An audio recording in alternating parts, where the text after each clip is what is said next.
kulan wacan daawadee meel walba aad joogto waxaad kusoo dhawaataa janaal kale waaye filmis oo hadaana kale aad ugu barateen inuu idin soo gudbiyo warbixinada ugu dambeeya ee la xiriira arrimaha Bollywoodka. maqaalkana maanta waxaan kusoo qaadanaynaa aktarada Hindiga ugu sareeya ee sida ay u kala falo badan yihiin marka loo eego filmada ay sameeyeen. waxaa jira aktaro filmo badan sameeya kuwaas oo falobkoodu badan yahay iyo kuwa aan filmo badan sameynin sida Shah Rukh Khan oo kale iyo Aamir Khan kuwaas oo igana falobyadooda ay yar yihiin. waxa ugu badan Akshay Kumar wuxuuna haystaa falobyada ugu badan waxaana u sabab in filmada ugu badan xidigaasi uu sameeyay. haddaba aan isla aragno xidigada ugu falobka badan Bollywoodka oo aan warbixintana maanta ku eegayno. aan ku bilaabno Shah Rukh Khan wuxuu haystaa 80 film wuxuuna haystaa 22 falob. falobkiisu ugu weyn waa filimka Zero iyo sidoo kale Harry Met Sejal. Amitabh Bachchan wuxuu sameeyay 182 film waxaa ka falob garoobay 37 film. filimkiisa guuldareystay waxa ugu waaweyn Shamitab iyo Run.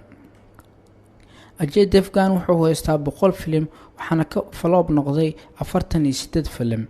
falobadiisa ugu waaweynna waxaa ka mid ah Kaal iyo Shifai. Salman Khan wuxuu sameeyay 79 film waxaa ka guuldareystay 33 film.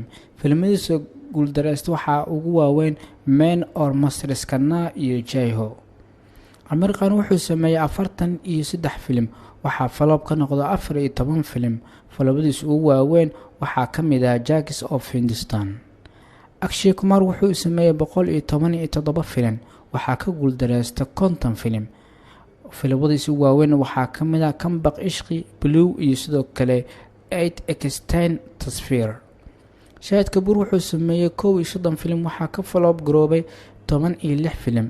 falobadiisa ugu waaweyn waxaa ka mid ah Shandar, Batti Gul Meter Galu. Sanjay Dutt wuxuu sameeyay 123 film waxaa ka falob garoobay 41 film. falobadiisa ugu waaweyn waxaa ka mid ah Bhumi iyo sidoo kale Barshanam. Saif Ali Khan wuxuu sameeyay 59 film waxaa ka guuldareystay 34 film. Hrithik Roshan wuxuu sameeyay 26 film waxaa ka guuldareystay 9 film.